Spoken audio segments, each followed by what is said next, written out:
Senhor, queremos te agradecer por esse tempo. De maneira especial, nós queremos te agradecer porque, como corpo, como povo, nós estamos nos reunindo celebrando a Páscoa e lembrando da sua ressurreição, sua morte, seu plano. Te agradecemos, ó Pai, porque se não fosse pelo Senhor, nós teríamos sido consumidos. Então, te dando graças também por esse tempo, onde fazemos algumas considerações a respeito da Tua Palavra. Ajuda-nos a manter-nos firmes com o compromisso de colocar isso em prática. Em nome de Jesus. Amém. Bom, gente, nós estamos aqui, então, trabalhando um pouco com um tema maior que não era para ser assim, onde olhamos o que aconteceu com o povo de Israel numa jornada que saem do Egito, passam 40 anos no deserto, recebem as leis, e aí a gente trabalhou um pouco nas questões de Deuteronômio, as palavras que Moisés tinha dito para o povo antes de propriamente entrar na Terra Prometida. Vimos alguns aspectos das leis. Não dá para a gente trabalhar tudo, né? Porque o Deuteronômio é um livro longo e aí a gente ficaria muito mais do que 8 períodos em cima de Deuteronômio, né? Sabe uma coisa que vocês poderiam ler, se vocês quisessem, é a Rota 66. Do Luiz Saião, tá? Ele tem, no YouTube tem, tá? Se vocês quiserem, ele trabalha assim. Tem um aplicativo? Você baixa o aplicativo e você vai... Eu sei, eu ouvi pelo YouTube. Ele trabalha assim, 2 capítulos, tá? 2 módulos, 2 capítulos, tem uma aplicaçãozinha, ele resume e faz uma aplicação, resume e faz uma aplicação. Tá? Acho que ajuda a gravar. Não é tão profundo, né? Mas ajuda a gravar. Então, o pessoal da Rota 66 aí é legal. Então Moisés dá as últimas palavras, né? Ele fala o último sermão, e Deus fala assim, ó, você não vai ver a terra prometida, você vai morrer, você vai com seus antepassados, né? E ao mesmo tempo, quando Deus recolhe Moisés, ou ele fala, ó, agora você vai, chega, né? Ele também fala, ó, esse povo vai atravessar e esse povo vai me deixar. Tá? É claro ali em Deuteronômio 31, esse povo vai me deixar. Apesar deles terem visto tudo aquilo que foi feito na saída do Egito, apesar deles saberem as condições dos patriarcas, Abraão, Isaque, Jacó, a questão de José no Egito, tudo isso passando pelas leis, todas as questões legais que eram muito superiores àquilo que já existia naquela época, eles iam abandonar e iriam seguir outros deuses.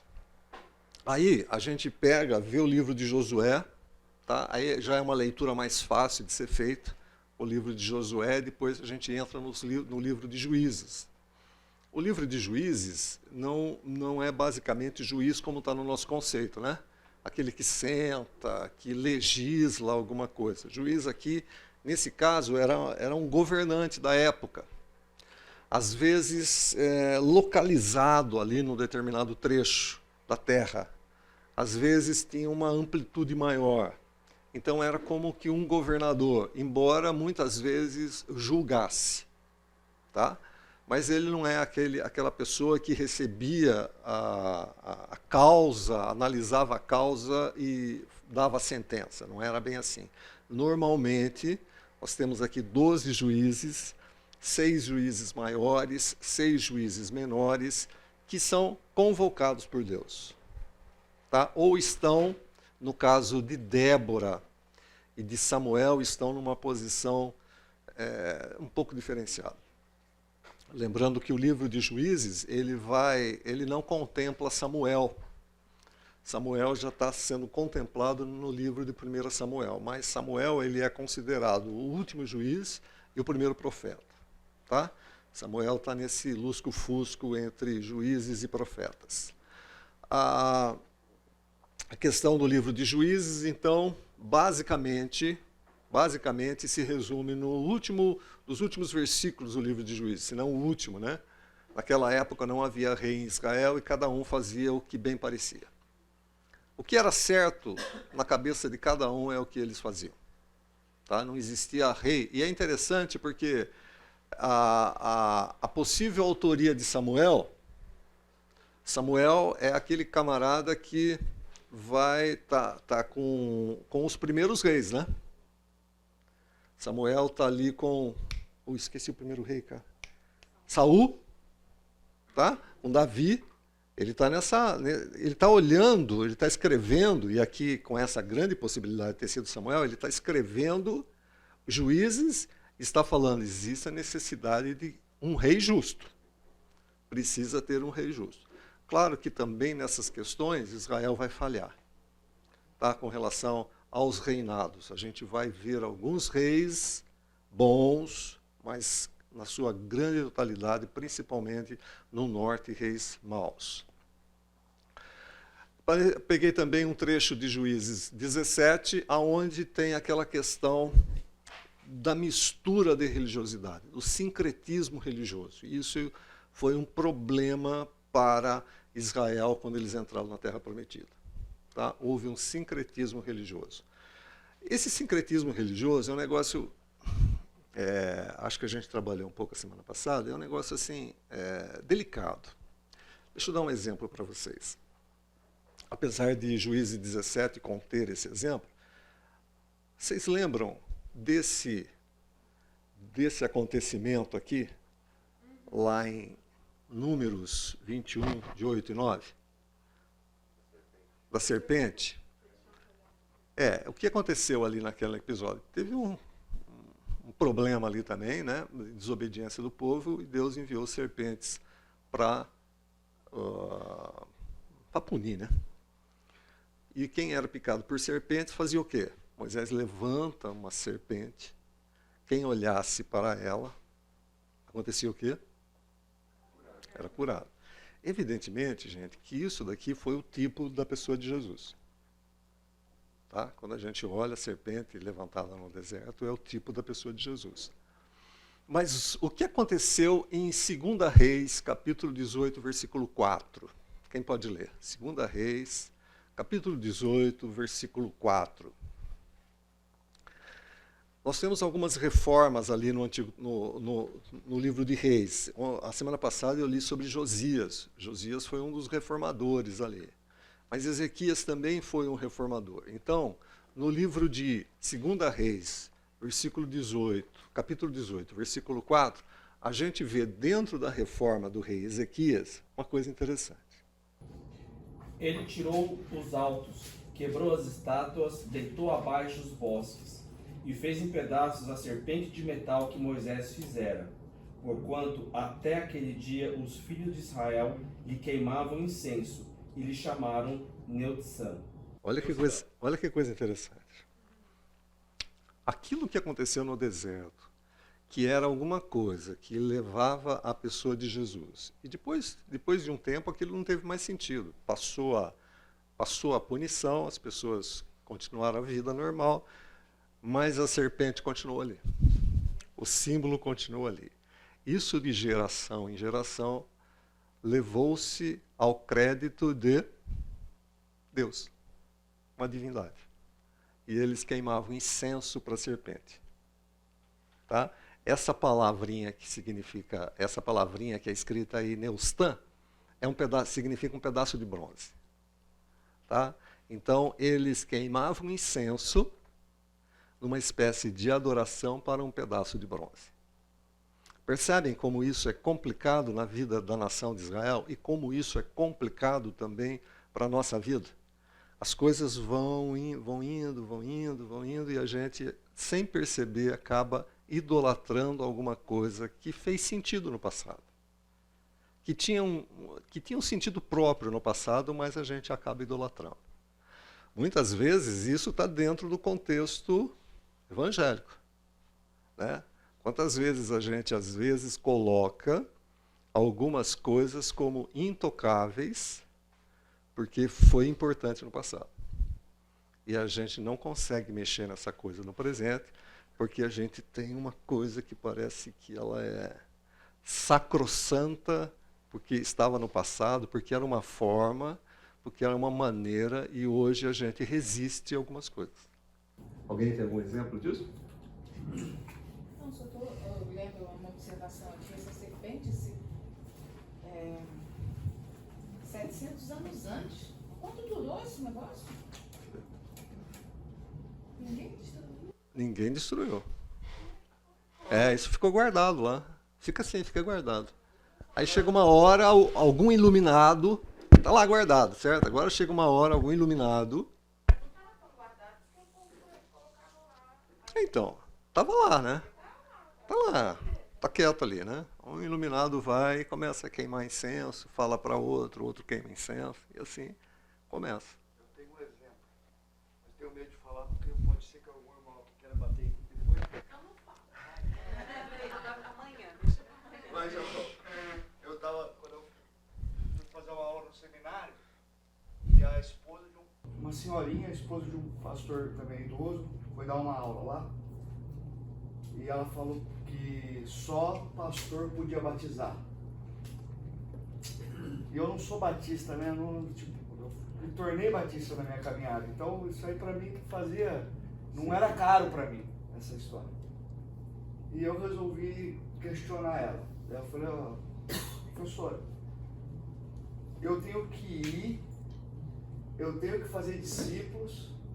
Eu repeti lá o versículo do capítulo 28 de Mateus para ela, mas batizar, que faz parte da missão lá, só o pastor pode fazer. Eu faço todo o resto, o pastor só faz a última coisa. Aí ela ficou muito brava, ela saiu de si assim um pouco. Aí eu entendi que tinha que parar, não ia continuar aquela discussão com a senhora mesmo, porque ela podia me tirar do seminário. Porque ela mandava um pouco. Por isso é reprovável. É isso aí, criador de contendas. Aí eu perdi. Tem algumas coisas, né, que muitas vezes é simplesmente uma forma, é simplesmente um meio, e às vezes a gente sacraliza isso. Nos anos 70, 80, o grande debate na igreja evangélica foi o papel das novas formas de culto, né? De liturgia, né? A introdução de alguns elementos, bateria. Foi uma discussão assim, homérica, né? Porque se no passado a bateria estava associada assim, a movimentos não cristãos, de repente ela está dentro da igreja. Como fazer essa transição, né? Então, alguns achavam inclusive que aquilo era um monumento à introdução do paganismo dentro da igreja, né? Então e quando na essência não tinha nenhum problema, né? E quando a gente transforma alguma coisa que não tem essência em algo essencial, é que a gente comete o erro. Quando a gente tem a forma e a gente não entende que essa forma é para atender determinadas funções, e a gente inverte isso. A gente pega a forma, põe ela como função e estabelece como sagrado, como um princípio. Mas no caso, né, das serpentes, uma coisa que eu penso é que era algo muito forte, né? Porque foi algo dado por Deus através de Moisés. Existia um peso, uma ação divina. E como o diabo, né, ele tenta roubar as coisas que são instituídas por Deus. Eu falo tento porque a gente sabe que é o papel dele, e ele tenta confundir, né? Então, essa ideia de, às vezes, adorar a criatura no lugar do Criador é algo que parece que faz parte um pouco do mal que está em nós. É um cuidado que a gente tem que... É isso aí, esse sincretismo está presente na nossa vida, né? Isso aí. Bom, vamos dar uma olhada, então. Eu acho que eu li a semana passada sobre um dos grandes problemas que nós vimos no primeiro grande problema que a gente encontra no livro de Juízes. Foi o fato de que quando eles entraram em Canaã, deixa eu pegar o mapa aqui anterior, quando eles entraram em Canaã, agora confundiu tudo aqui.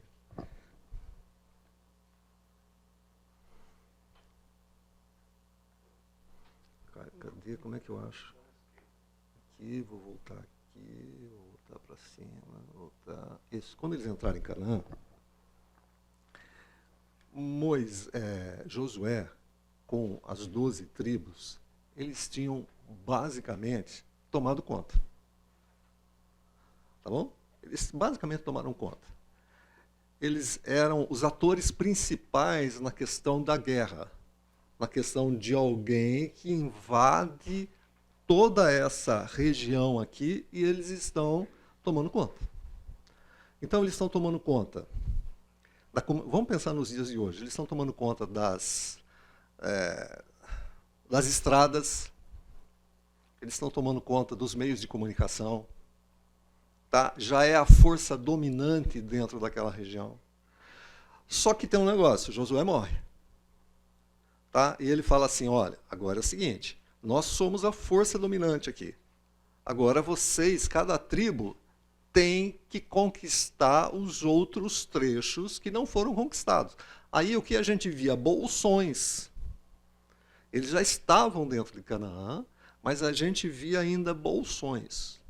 Quando essas tribos foram conquistar esses bolsões menores, eles recuaram.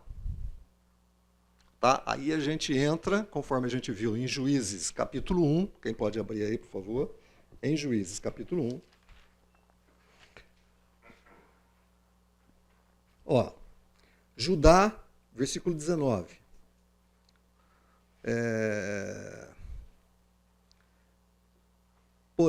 Judá, porém, não expulsou os moradores do vale porque tinham um carro de ferro. Os filhos de Benjamim não expulsaram os jebuseus. Manassés, versículo 27, não expulsaram os habitantes de Bet-sean. Antes colocaram como trabalhadores de trabalho forçado. Efraim não expulsou os habitantes de Gézer. Zebulão não expulsou os habitantes de Quitron. Aser não expulsou os habitantes de Aco. Naftali, e assim vai. Ou seja, aquela ação que devia ter sido de maneira contínua dentro da terra, cessou. Esse pessoal começou a não expulsar, os camaradas são fortes. Veja só, eles estão dentro da terra. Tá? Uma força que eles praticassem, eles teriam expulsados todos. Mas se eles começam aquele pessoal ali tem carro de ferro, não vamos dar conta. Esse pessoal aqui vamos pegar para trabalho forçado. Esse negócio aqui, e assim foi. Eles começaram a conviver com aqueles que Deus tinha falado para expulsar. Sidão, será que não foi um problema que com a morte de Josué começa a faltar uma liderança nacional? Porque aí acaba, cada um fica responsável por fazer um trabalho e eles fraquejam aparentemente por uma falta de liderança nacional. Então, mas acontece assim, eles sabiam o que fazer, né? Lembrando que tinha uma liderança nacional, mas tinha uns líderes nacionais. Moisés era uma liderança, lembrando do deserto. Moisés era uma liderança, depois tinha outros, depois tinham outros. Tá? Isso aconteceu lá com Josué. Josué era uma liderança, um general que vai e invade. Mas tinham lideranças das suas devidas tribos. O problema é que nem essas lideranças se mexeram. Ninguém se levanta e fala assim, não foi isso que nós aprendemos. Tá? Isso foi o toque comum. Vamos conviver com esse pessoal. Chega. Exige esforço. Exige esforço. Desde o início Deus tinha falado que o povo era sim mais forte que eles, mas quem ia lutar era o próprio Senhor. Então, desde o início, a tônica foi essa, né? Então, assim, não era para se assustar diante. E nem se acovardar. não era para temer, porque justamente quem ia à frente era o Senhor. Para Josué, né, quando ele fala assim, ser forte e corajoso. Né? A coisa vai pegar, mas fica firme aí.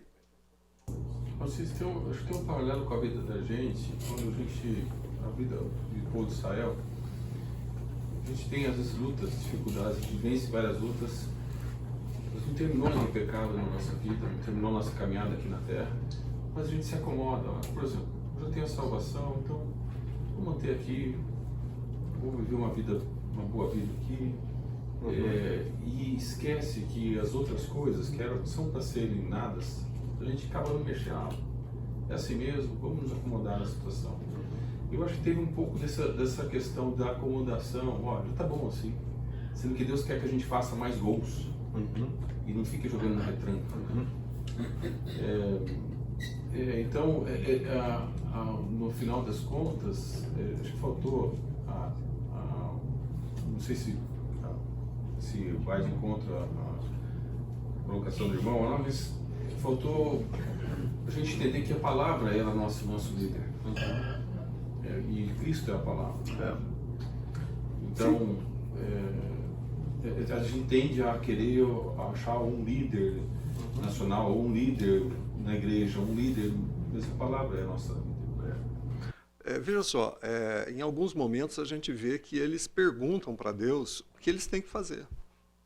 E Deus responde para eles. Tá? Esse regime teocrático é um regime mais difícil, né? Porque você não fica olhando para o líder tomar uma decisão. Você vai diante de Deus e fala assim, olha, e aí, o que a gente tem que fazer? Tá? A gente vai ter tem um trecho no livro de Juízes, lá no finalzinho, que depois, se eu não me engano, depois do capítulo 17 de Juízes, ele está fora da ordem cronológica. Né? Tem a situação lá com Mica e tem aquela situação onde um camarada tem a sua concubina morta por uma questão de violência sexual e ele corta ela em 12 pedaços e manda para as tribos. Começa uma guerra civil ali, certo? E a guerra civil é contra uma tribo de Benjamim. Então está fora da alçada. Pode ser que esse trecho lá do livro de Juízes seja logo aqui no começo. Tá certo? A gente não tem como avaliar isso. Pode ser que seja no fim, no meio. Não tem como avaliar isso. Está fora da ordem cronológica. Contudo, as tribos se reúnem e perguntam para Deus. O que é que a gente deve fazer? Nós devemos lutar contra Benjamim? E Deus fala assim, vai e luta contra Benjamim. Certo? E eles vão lutar contra Benjamim. Benjamim tinha um número bem menor. Eles tinham um número maior. Perde a primeira. Voltam. Benjamim ganha essa batalha, a primeira rodada, vamos dizer, da batalha. Voltam e perguntam para Deus de novo, nós devemos ir? Deus fala, vai. Percebem? Ainda tem esse senso de perguntar para Deus o que deveria acontecer. Tá? Claro que está tudo dentro do contexto de Juízes, mas tem esse senso. E eles aqui não fazem esse tipo de coisa. Então essa passagem aqui é meio sinistra, né? Então eles vão lá, matam todo mundo, homens, mulheres e crianças. Deus até castiga, porque criança não era para ter sido, mas enfim, mata, sobra só, acho que 400 homens. 600. Pro deserto. Quando eles, para não exterminar a tribo de Benjamim, eles raptam, eles não querem entregar as mulheres israelitas para esses caras, pegam mulheres de outros povos para eles, né? Aí também não começa. Não, é assim, não, é assim, ó. Ali é assim. Aqui nessa região, você vê as tribos e você vê cidades que elas tinham autonomias para falar, não, eu não vou nessa guerra aí. Tá? Principalmente cidades que eram aquém do Jordão. Tá? Eu não vou entrar nessa batalha aí. O que aconteceu ali foi que eles tinham dado a palavra de que eles não iam deixar suas filhas casarem com os benjamitas. Com isso, fizeram um propósito, deram a sua palavra e falaram que Deus nos amaldiçoe se isso acontecer. Aí eles não poderiam, eles ficaram numa sinuca de bico. Como é que eu vou deixar Benjamim sem mulher? Eles não vão conseguir, a tribo vai morrer. E como é que a gente não vai dar as nossas filhas? Porque a gente deu uma palavra precipitada, tá? Dizendo que a gente vai ser amaldiçoado. Se acontecer isso, a gente vai ser amaldiçoado. Então, a única alternativa que eles tiveram e viram foi o seguinte: quem que não entrou na batalha conosco? Cidade tal e cidade tal. Então vai lá, rapta 400 mulheres, entrega para os benjamitas, depois pega mais 200 mulheres de outras cidades e entrega para o benjamita. Veja só, isso tudo está dentro do contexto de Juízes. Tá? A gente tem que olhar para essa situação dentro do contexto do livro de Juízes. Nós não estamos dizendo aqui o que está certo e o que está errado. Está dentro desse contexto maior. Esse contexto maior faz parte desse problema deles entrarem e se associarem com os habitantes daquela terra e começarem a adorar outros ídolos. Esse sincretismo religioso que acontece no livro de Juízes tira o chão desse pessoal. E aí a gente vai ter problemas atrás de problemas ali no livro de Juízes. Não era para ser assim, era para ser diferente, mas eles fazem essa opção. A gente vai ver ao longo dessa conversa aqui. Olha a situação emocional. Quando a gente pensa nessa questão, vejam lá em Josué, capítulo 2, versículos de 8 a 11. Eu quero mostrar para vocês qual era a situação emocional dos cananitas. Dos cananitas. Pode ser cananeus também, tem algumas coisas que falam cananeus, mas cananitas. Capítulo 2, de 8 a 11. Eles vão ter um encontro com Raabe. Olha lá. Antes dos espiões se deitarem, Raabe subiu no terraço e lhes disse: sei que o Senhor lhes deu essa terra. Vocês nos causaram um medo terrível. E todos os habitantes dessa terra estão apavorados por causa de vocês. Temos ouvido como o Senhor secou as águas do Mar Vermelho perante vocês quando saíram do Egito, e o que vocês fizeram a leste do Jordão, com Seom e Gog, os dois reis amorreus que aniquilaram. Quando soubemos disso, o povo desanimou-se completamente, e por causa de vocês, todos perderam a coragem. Pois o Senhor, o seu Deus, é Deus em cima dos céus e embaixo da terra. Essa é a palavra de Raabe. E ela vai mostrar o espírito, o ânimo que estavam os cananeus, ou os cananitas. Tá? Esse pessoal estava apavorado com a entrada de Israel. Mesmo assim, eles entram na terra, eles conquistam, o poder militar, mas quando vai fazer a outra parte de eliminar da terra, eles se acovardam, ou por causa dos carros de ferro, ou por causa de uma situação econômica mais fácil, em vez da gente levar esse pessoal para fora, é mais fácil eles se tornarem os nossos escravos. Eu estou cansado de guerrear, eu queria um pouco de paz. Eles estavam com muito medo de Israel. Com muito medo. Acontece que Israel recua. Com o recuo de Israel, aqui a gente vê o discurso de Josué para os líderes, no capítulo 23, de 9 a 13. Se todavia vocês se afastarem e se aliarem aos sobreviventes dessas nações que restam no meio de vocês, e se casarem com eles, e se associarem com eles, estejam certos de que o Senhor, o seu Deus, já não expulsará essas nações de diante de vocês. Ao contrário, elas se tornarão armadilhas e laço para vocês, chicote em suas costas, espinho em seus olhos, até que vocês desapareçam dessa boa terra que o Senhor Deus deu para vocês. Esse é o discurso de Josué. Josué está próximo da sua morte. E ele chama a liderança e fala assim: olha, cuidado. Tudo cooperava para que esse pessoal, a hora que entrasse em Canaã, não fizesse o que eles fizeram.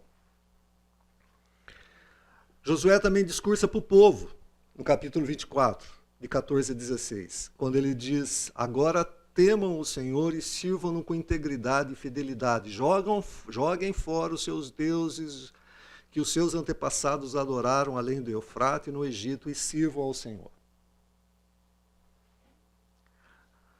Aqui a gente vê a situação política. Eles não expulsaram os habitantes de Canaã. A gente vê a situação social em Juízes, capítulo 3,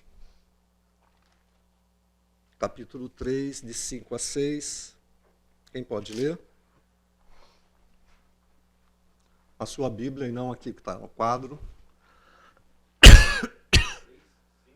3, 5 e 6. Habitando, pois, os filhos de Israel no meio dos cananeus, dos heteus, e amorreus, e fariseus, e heveus, e jebuseus, tomaram de suas filhas para si por mulheres, e deram as suas próprias aos filhos deles, e rendiam culto a seus deuses. Foi isso que começou a acontecer socialmente dentro de Canaã. Eles não só deixaram os outros permanecerem no seu meio, como aconteceu uma coisa que a lei falava para não acontecer, que era casamento, mistura. Certo? Mistura. O camarada, as tribos, né, olhavam e falavam assim, pô, aquela Jebuseia, né? Aquela Jebuseia, ou aquela Eveia, Ferezeia, aquela Ferezeia é mais bonita, certo? É mais bonita, tem o jeito de falar, se veste melhor do que essa Benjamita aqui, certo? E aí começaram a se associar. E começaram a casar. Eram os seus filhos, suas filhas, e eles, o povo da terra deu também seus filhos e suas filhas. E aí, gente, a coisa foi de mal a pior. Essa associação foi de mal a pior. Porque o sincretismo religioso entrou de maneira avassaladora dentro da nação de Israel, dentro da terra. Porque agora era família. Entendeu? Virou família. As filhas conviviam com a adoração dos maridos, né? As mulheres conviviam com a adoração dos seus maridos, que eram os cananitas. E ao contrário, os maridos conviviam com a adoração das suas mulheres cananitas. E aqui virou a maior bagunça. Salomão. É como se não bastasse o exemplo aqui do livro de Juízes, a gente vai ver Salomão, o homem sábio, que acaba adorando deuses de suas mulheres. Ah, mulher é terrível. Mulher é terrível. E aqui levanta uma questão assim importante, né? O quanto essa associação ainda pode gerar problemas nos nossos dias. Quero ouvi-los.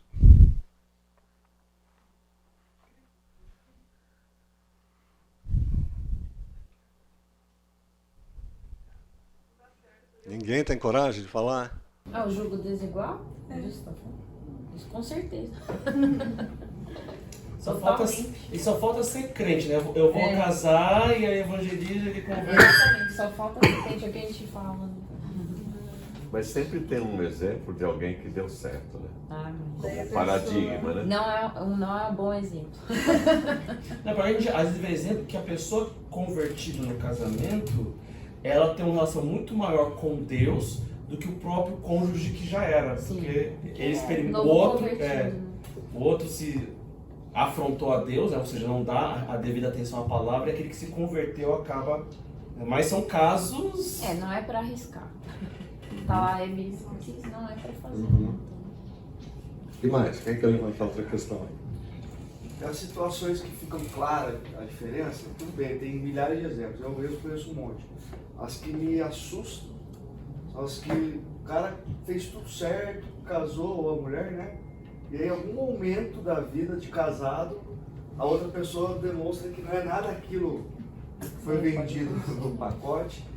E acontece uma desgraça na vida da família. Eu vi umas situações assim e você não tem nem explicação. Estou dizendo assim, os dois têm a mesma, declaram a mesma fé e no meio do caminho... Eles estavam na igreja, nasceram lá na igreja e tal, de repente, alguma coisa acontece e a mulher... Às vezes os dois estavam na mesma igreja, mas os dois não tinham o mesmo objetivo diante de Deus, que isso é diferente, né? Vou me relacionar com alguém da igreja, mas tá, é o objetivo diante de Deus, né? O valor à palavra é a mesma, que às vezes não é, né?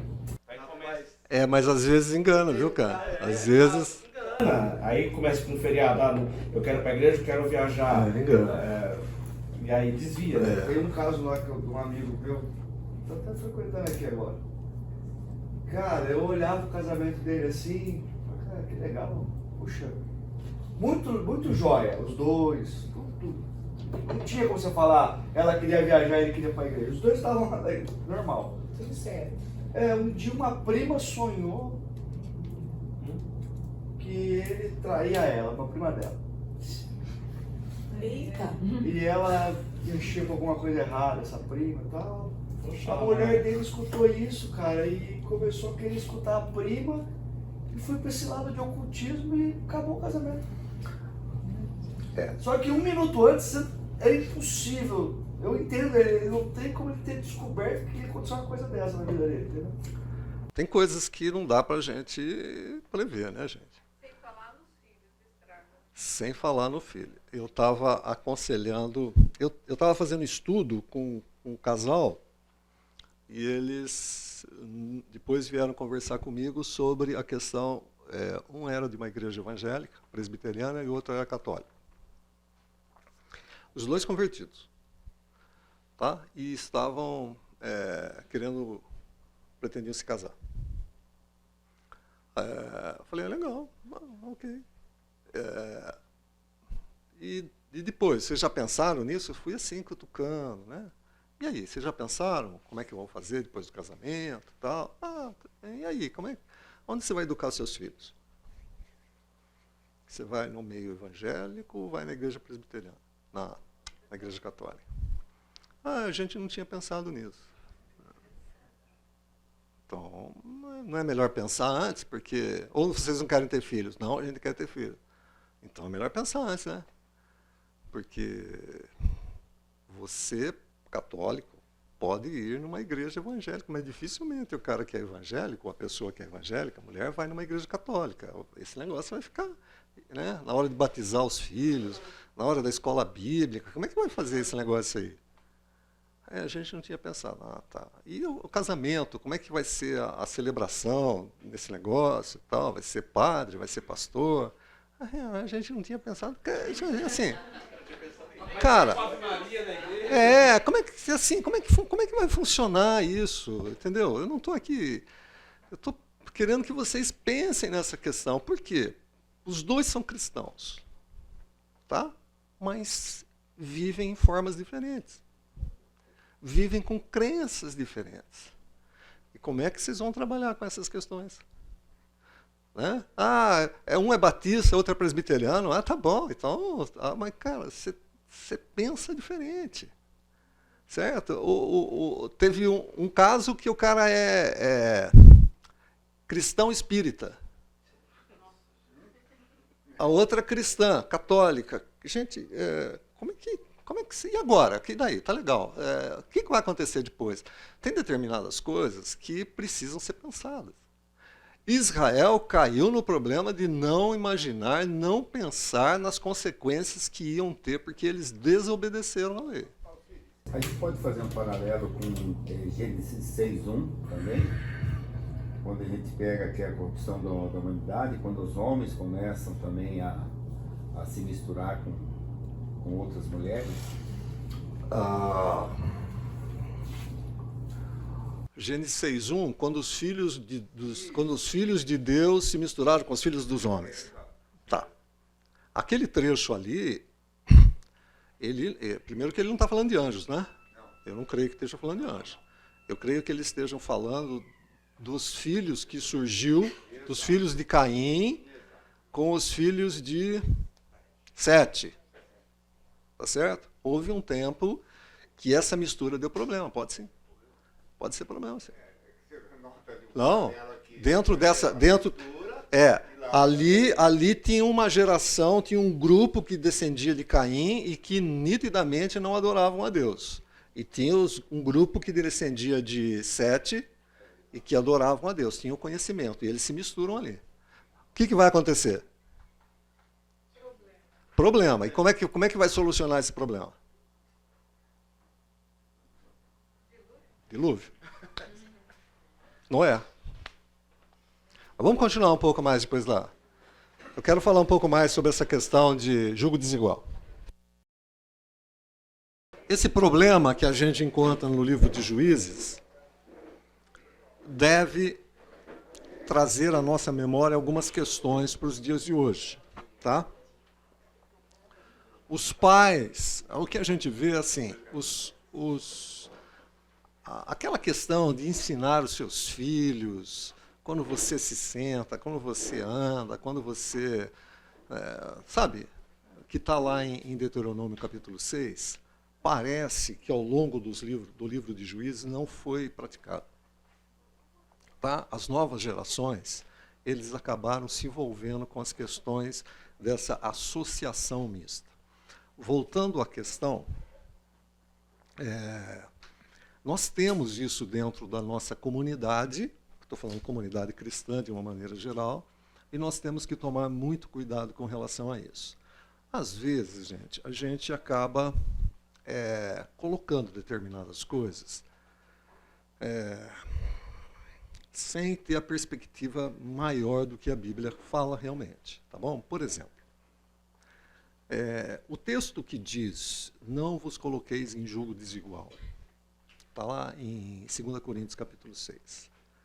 A que se refere aquele texto?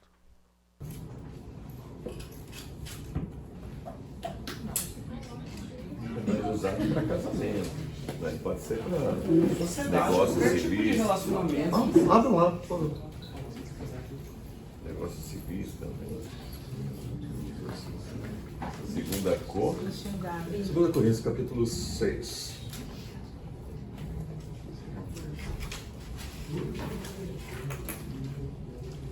Não vos ponhais em julgo desigual com os incrédulos.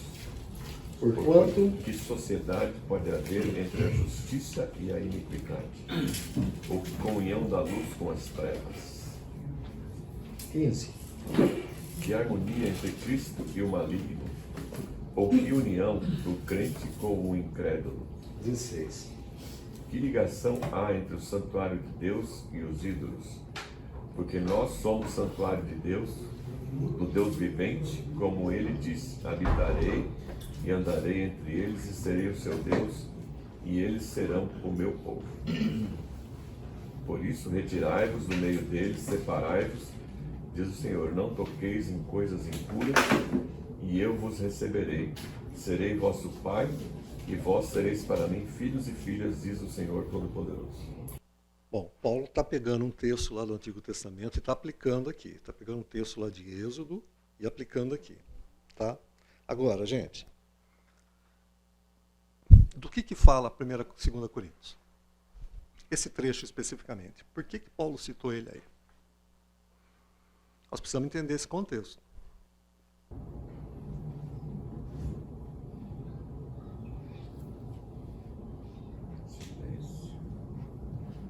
Eu entendo que, assim, qualquer relação que a gente, como cristãos, que a gente tenha com um não cristão que nos faça nos afastar do Senhor, ou da palavra dele, ou daquilo que a gente sabe que deve ver, isso deve ser evitado. Aí seja casamento, seja relação comercial, amizade, o julgo desigual, nada mais é do que a gente pensar nos dois animais. Da canga, né? A questão do julgo desigual é a canga. Eu estou preocupado com o contexto, não estou preocupado tanto com o desenvolvimento do texto. Então retiro. Trazer para dentro da igreja, para dentro do convívio cristão, aquilo que não é propriamente da palavra. Tá, então vamos lá. Paulo estava batendo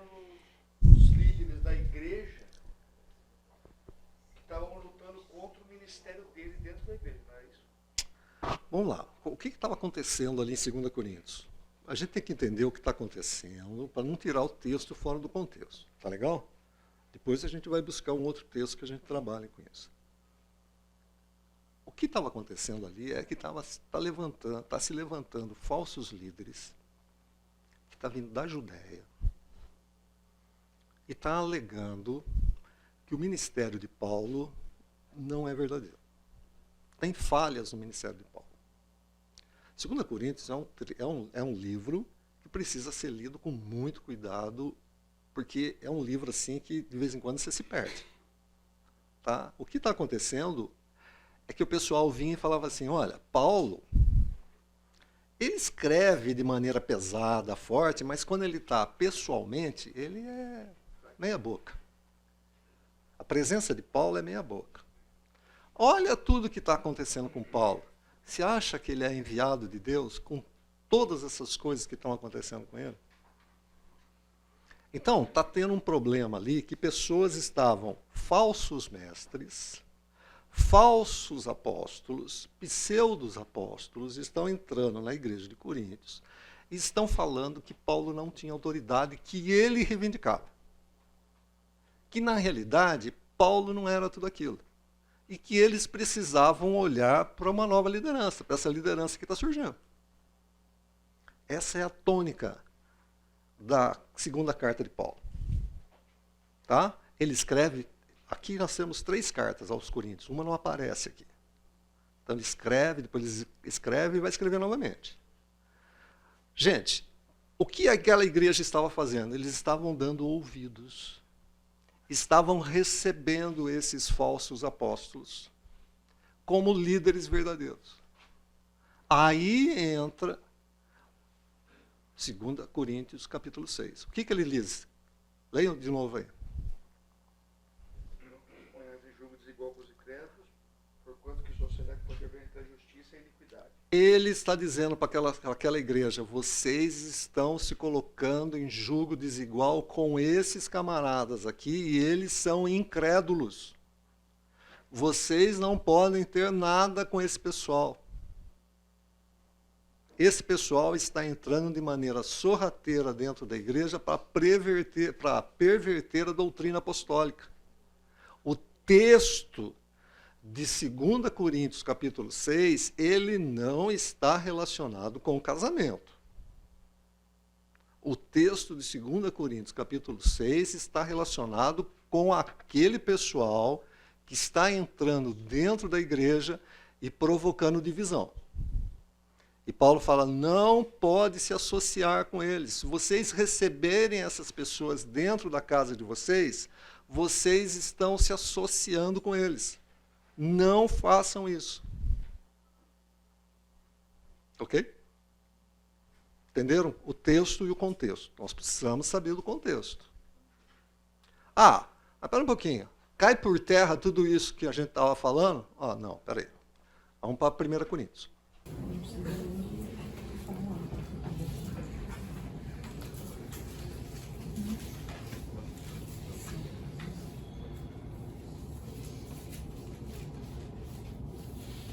Primeira Coríntios, capítulo 7, versículos 39 e 40.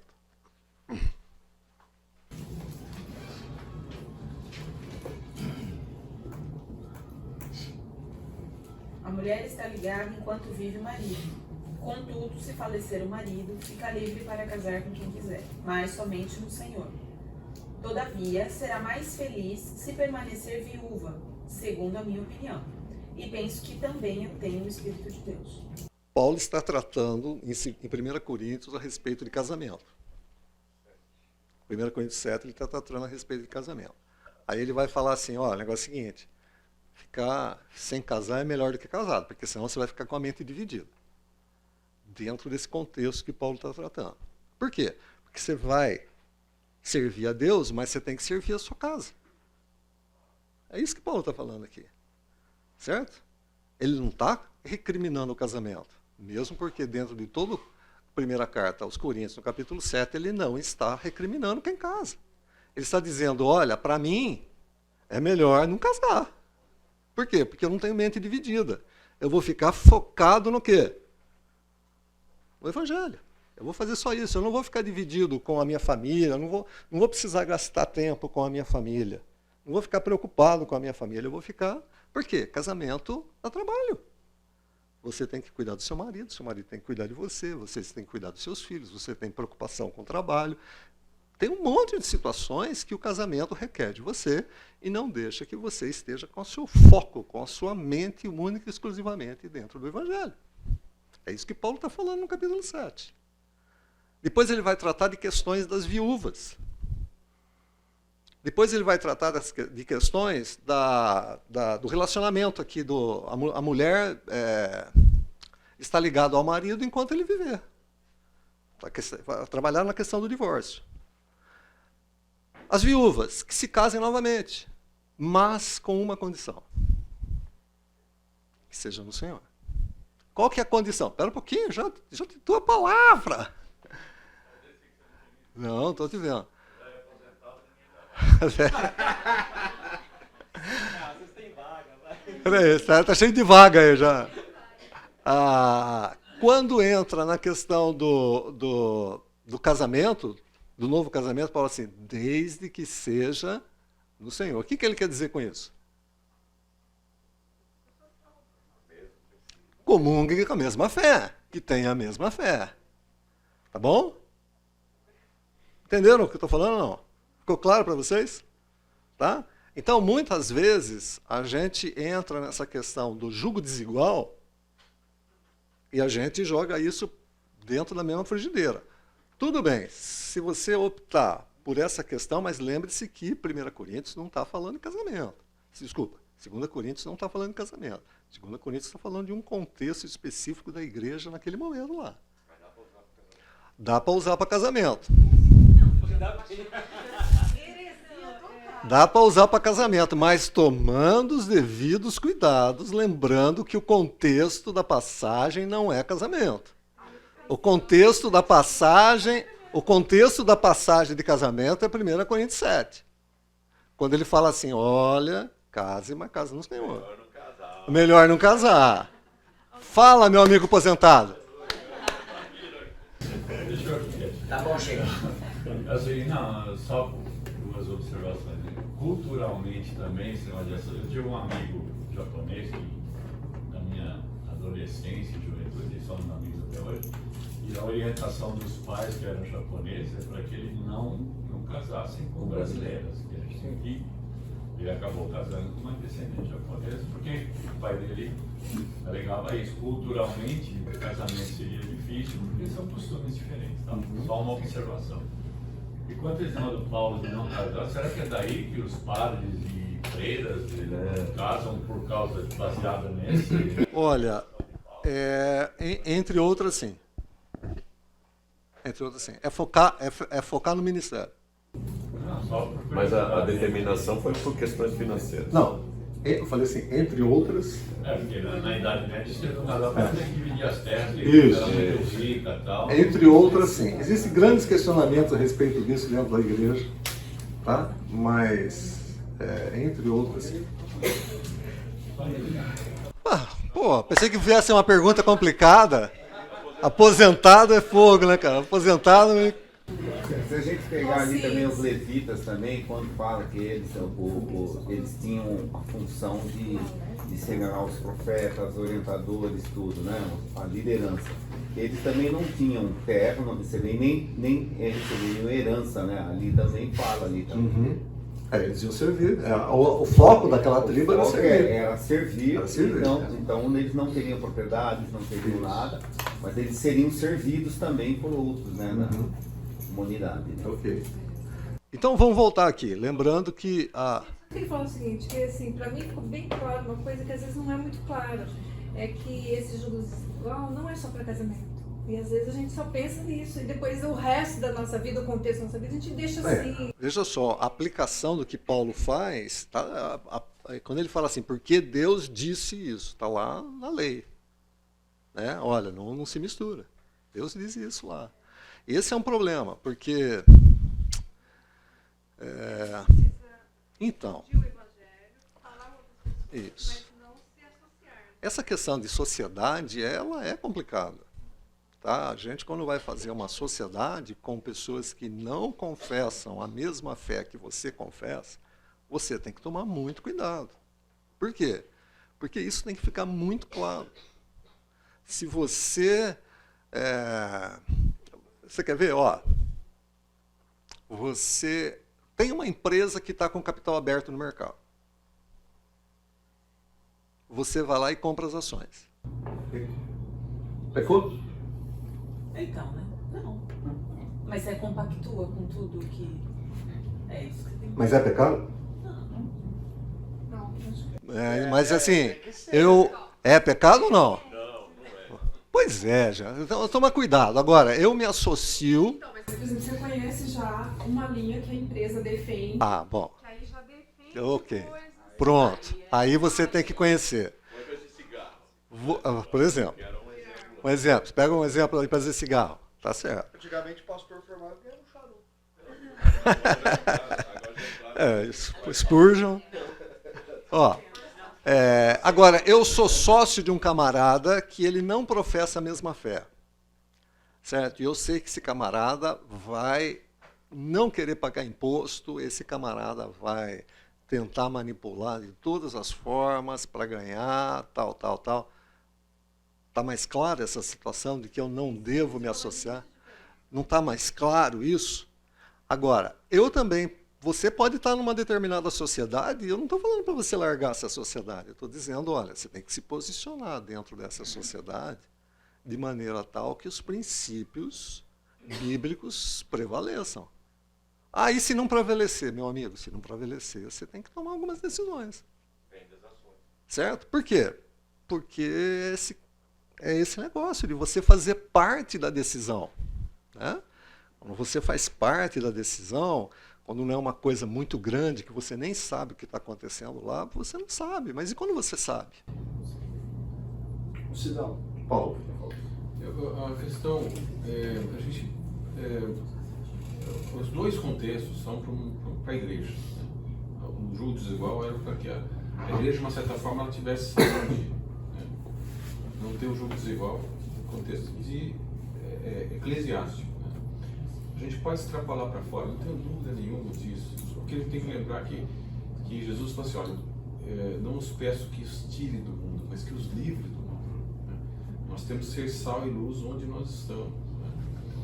Um dia que eu trabalho no hospital, que eu adoro dar plantão, porque apesar do colega não professar uma fé explícita em Deus, ele tem um comportamento cristão íntegro, muito mais íntegro do que muitos outros cristãos. Ele é de um berço cristão, então professa a fé. Por outro lado, eu trabalho um outro dia, onde os colegas eles trabalham com valores que para mim são muito ruins. Qual que eu prefiro? O primeiro, sem dúvida nenhuma. Mas a gente não pode esquecer que a gente está nesse mundo, e é esse mundo que nós vamos enfrentar. E pedir para Deus não nos deixar cair e nos livrar do mal. É isso. A gente tem que tomar alguns cuidados, tá? Vale para todas, vale para amizade.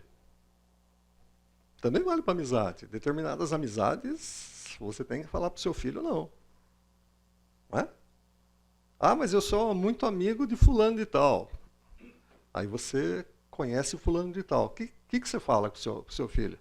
Vai. Fica tranquilo, pode ir. Onde ele for, você vai. Como é que você fala para o seu filho?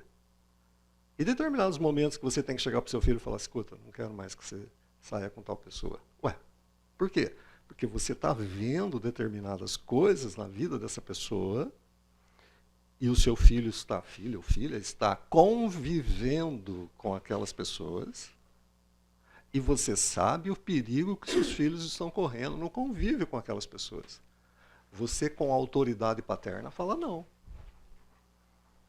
Bom, nós estamos todos fritos, né? Que quando os filhos vão para a faculdade, entra aí, o negócio aí tem sido um verdadeiro ninho do... É o ninho do boi. Do diabinho,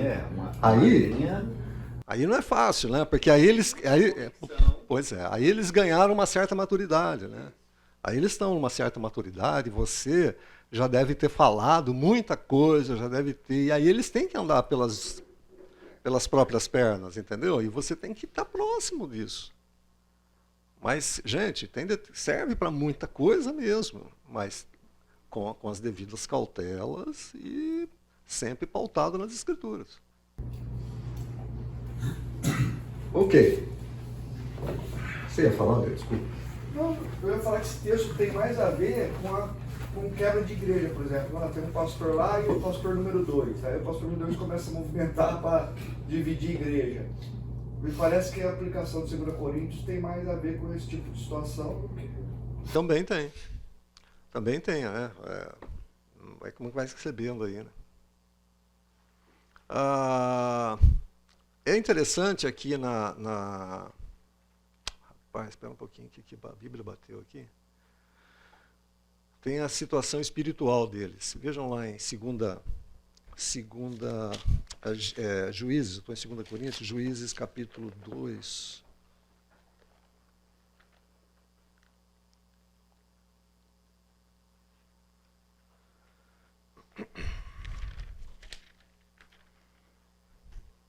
Juízes capítulo 2. Nós vemos essa situação social e aqui em Juízes capítulo 2, bom, me perdi aqui, eu não vou achar, então vamos lá. Capítulo 2. Subiu o anjo do Senhor de Gilgal a Boquim e disse, capítulo 2, versículo 1, tá? De Boquim e disse, do Egito vos fiz subir e vos trouxe a terra que sob juramento havia prometido a vossos pais. Eu disse, nunca invalidarei a minha aliança convosco. Vós, porém, não fareis aliança com os moradores dessa terra, antes derrubareis os seus altares, contudo não obedeceste a minha voz. O que foi isso que vocês fizeram? Pelo que também eu disse, eu não expulsarei diante de vós, antes vos serão por adversários, e os seus deuses vos serão por laços.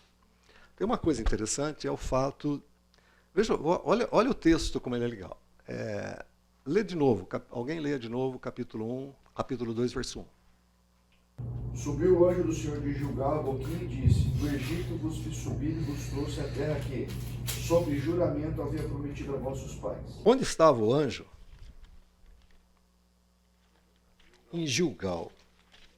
Coisa interessante. Por que será que tinha um anjo em Gilgal? Será que ele estava descansando lá? O que ele estava fazendo em Gilgal? Ele falou assim, tinha um anjo, o anjo do Senhor subiu de Gilgal até... Não foi até o botequim, viu? Não foi até o botequim, porque tem algumas aqui que falam assim, o anjo foi até o botequim. Não, ele foi a Boquim. Gilgal. Subiu. Vejam só em Josué capítulo 5. Olha por que tem essa... Deus, assim, alguns textos que a gente lê, tem determinadas coisinhas que a gente passa batido.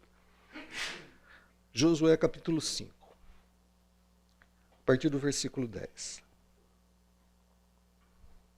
Estando, pois, os filhos de Israel acampados em Gilgal, apareceu a palavrinha que a gente queria, celebraram a Páscoa, no dia 14 do mês, à tarde, nas campinas de Jericó. Comeram do fruto da terra no dia seguinte à Páscoa.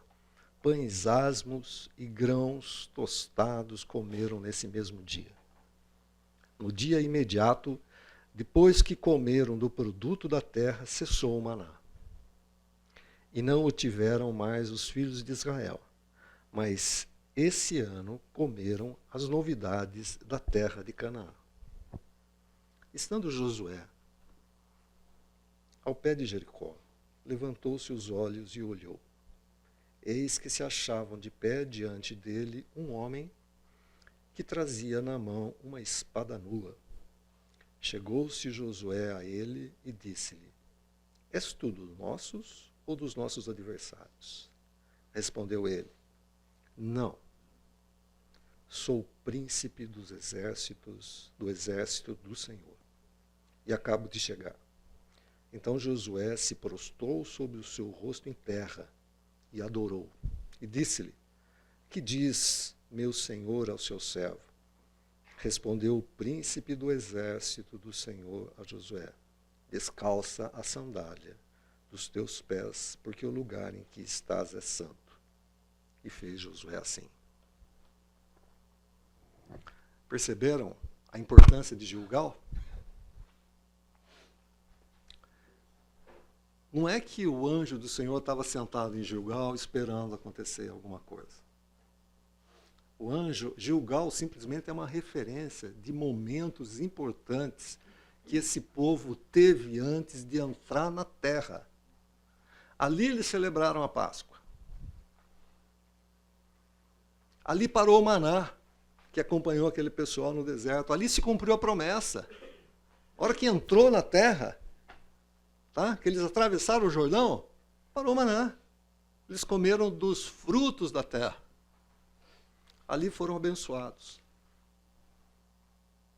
O trecho não diz se é exatamente naquele local, ao pé de Jericó, que é Gilgal. Precisaria dar uma olhada no mapa, mas logo em seguida Josué tem um encontro com o próprio Senhor. É uma epifania. O próprio Senhor. Porque se não fosse o próprio Senhor, ele não deixaria Josué se ajoelhar e não falaria que a terra que está é santa. Foi o próprio Senhor que se apresenta. Alguns acham que é a pessoa de Jesus. Tudo bem. Tá? Mas é o próprio Deus que se mostra para Josué. É uma bênção. É uma bênção. Josué está meio perdido, né? Ele não sabe. Cara, eu não sou de ninguém. Eu vim aqui para vencer. Eu não sou seu, não sou dele. Eu vim aqui para vencer.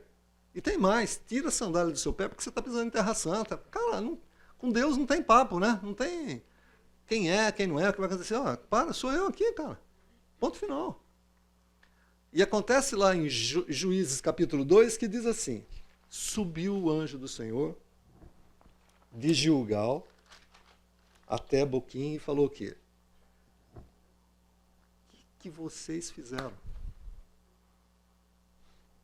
O que vocês estão fazendo?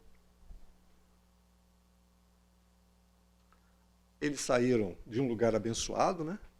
E agora Deus vai colocar para eles o quê? Uma desgraça, uma maldição. Porque vocês estão fazendo essas coisas, eu não vou tirar os inimigos da terra. Vocês vão conviver com os inimigos. E eles serão para vocês um espinho. Eu tinha dado a terra para vocês. Eu tinha dado ordem para vocês. Não é o que o texto fala, tá bom? É uma referência aqui. Eu tinha dado a terra para vocês. Eu tinha dado ordem para vocês. Eu tinha colocado uma liderança para vocês. E na hora de fazer o que vocês não deveriam fazer, vocês não fizeram. Então agora, eles serão o espinho de vocês. E esse espinho, gente, vai ser levado a sério até o momento que o povo é levado, deportado para a Síria e para a Babilônia. Ao longo de séculos, a gente vai ver que Israel toma, a nação cresce, principalmente no reino de Davi e Salomão. É um reinado, é uma potência ali. Mas, ao mesmo tempo, a gente vê conflitos internos com povos que eles deixaram aqui na entrada no livro de Juízes. E isso vai ser o espinho para eles até o dia que eles são deportados. E na volta também, né? E quando voltam também. Aí você vê Esdras, você vê Neemias, você vê aquele povo junto na terra ali querendo... Gente, é um problema para eles. É um problema para eles. Até os dias de hoje, é um problema para eles. A falta de obediência trouxe para eles um espinho com o qual eles conviviam até aqueles dias, por todo o livro de Reis, os profetas. Quando a gente vai ver com Jesus, a gente vai ver já o império dominante, os romanos e tudo mais, né? Mas eles conviveram com essa penalidade pelo fato de eles serem desobedientes. Uma colocação? Uma pergunta. nesse capítulo 2 aqui, quando Deus, né, o anjo do Senhor está falando com o povo, não sei se tem resposta, mas foi uma teofania em que todos viram, porque no versículo 4 fala que o anjo fala essas palavras a todos os filhos de Israel, e o povo se levantou sua voz e chorou. Então, até então ele tinha falado com Josué. Aqui ele fala com o povo? Parece que sim. Parece que sim. Tanto é que eles vêm, ó, veja só o versículo 5. Chamaram esse lugar de Boquim, é lamento, e sacrificaram ali ao Senhor. Parece que sim, parece que o anjo do Senhor, e aqui, quem que está com a NVI aí? Quem que tem a NVI? Ela está com letra maiúscula? Porque na minha versão está com letra maiúscula e não é NVI. NVI. Está com letra maiúscula, anjo do Senhor? A NVI adotou essa questão. Toda vez que há uma teofania, que é o próprio Senhor se apresentando, o anjo do Senhor tem essa conotação, então a letra maiúscula, e aí é o próprio Deus conversando, né? Porque tem algumas vezes que um anjo do Senhor foi enviado para alguma coisa e está em letra minúscula. É um mensageiro de Deus. Então vai, resumo, importante. Obediência. Obediência. Obediência. Alguém disse que nós, como cristãos, temos que conhecer 4 letras. 3 letras. 4 letras. O-B-D-C. Tá? Lembra das 4 letras. O, B, D e C. Tá? Segundo, cuidado, cautela. E caldo de galinha não faz mal para ninguém.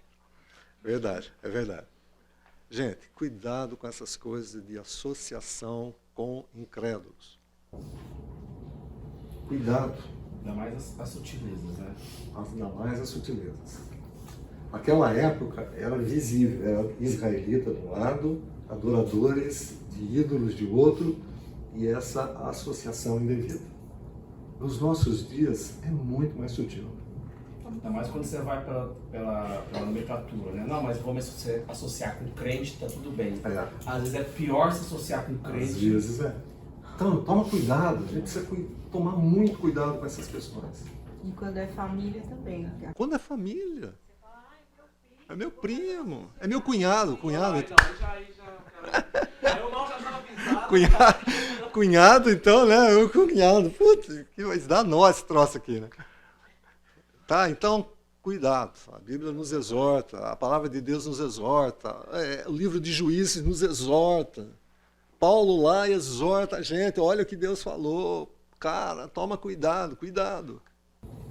É difícil entender, que quando a gente lê a Bíblia, às vezes dá vontade de falar o cabeção. Vocês estão, né?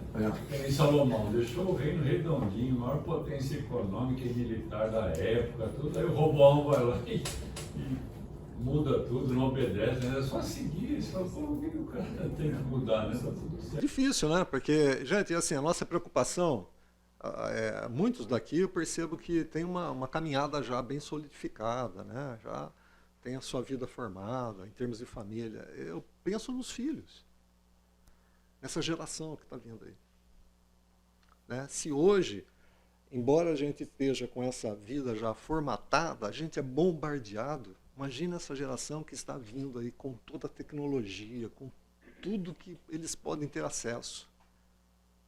Imaginem o quanto essa geração será bombardeada. O quanto os meus netos serão bombardeados. O quanto já são, né?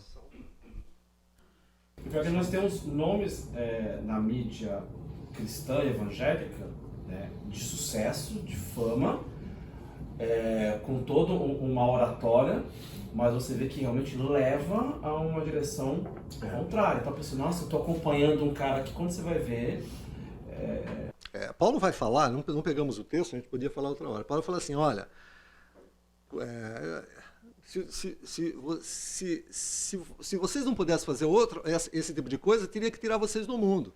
Mas agora eu estou dizendo o seguinte, com aqueles que se dizem irmãos. 1 Coríntios 5. Pode ler. Com isso não me refiro aos imorais desse mundo, nem aos avarentos, ou ladrões ou idólatras. Se fosse assim, vocês precisariam sair desse mundo.